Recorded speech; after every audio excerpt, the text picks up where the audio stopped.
So designated reading is like, well, we want to know the character of the person. We want to know how is their relationship. We want to know their career status, so on and so forth.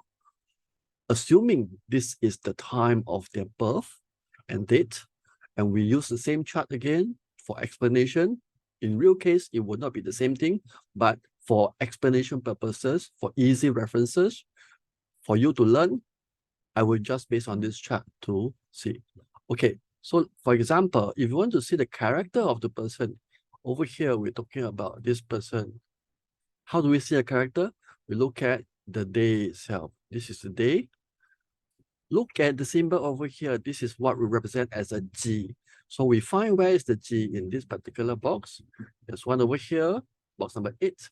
And then there's one more in this chart, which is called the G over here. So if you notice, the G is in this 4, and then there's another one in this 8 itself. So basically, there are 2 different boxes represent the character of the person. So why is there 2 different boxes? First stage is talking about when somebody who is young, all the way to somewhere around 30 years old, 40 years old. So we use box number 8 as a representation. Second, after 30, 40 years old, when the person grows older, then we go to box number 4, which means that based on all the symbols that tell us, we can kind of pinpoint where is the character going to be when they are younger and when they are older. How accurate it is depending on the skill set of the person. Many of my students can easily participate around 90% of accuracy to see a person's character. And this is quite common for many of my students, because the way that we taught in terms of how to read a person is actually quite simple. And everything is being provided, all the notes are being provided. It's just a matter of making an effort to understand. And these are just very, very basic. So how do we access and interpret the character of the person? So based on box 8 itself, we have this particular thing called the injury. Injury means this person is very bombastic, very sarcastic, and they like to use words that are going to hurt people. And they find that the process of doing so is very enjoyable. And then serpent over here, which in Chinese we call the 藤蛇. That means this person always worry about something, thinks about something, and even there's nothing to worry about, he will also worry about things.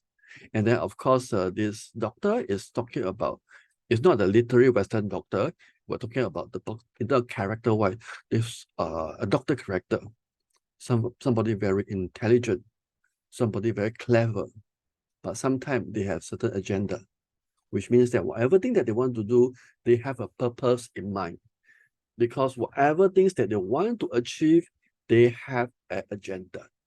You see, so basically this is very generic of how the person character before he is 30 to 40 years old. That means when he was young.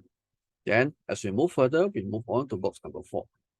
Box number 4, character-wise, he will become very friendly based on the partner itself. In this case, the partner. And then view door, he'll become a very superficial person. That means he likes something that is nice, very beautiful, very systematic, everything very pretty.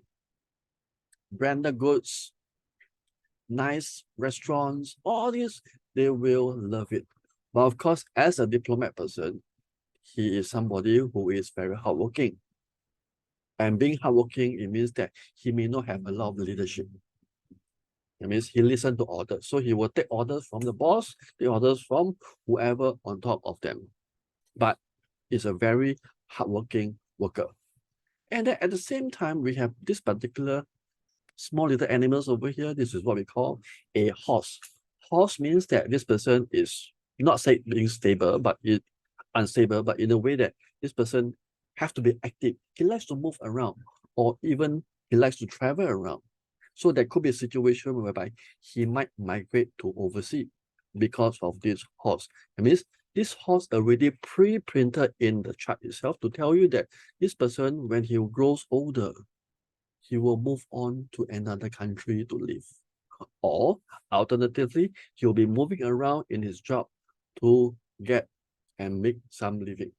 You see, so these are some of the basic of this Qimen under Qimen 遁甲 to see what is the basic character of the person. And of course, that's not the end of the story. Whatever I'm teaching you now is only the superficial of the thing. We can go deeper and deeper and deeper, and we can take months and months and years to understand even the destiny chart itself. It can be so complicated, but it's very interesting because once we understand the person's character, we will know how to communicate with them. We will know what to say to them so that we can be online with each other. That means we have the same frequency in terms of wavelength. So be a bit easier to communicate rather than, whatever they say, and we always quarrel with them, and then they don't understand us. They don't understand me, the kind of things. So that's how interesting this Qimen can be.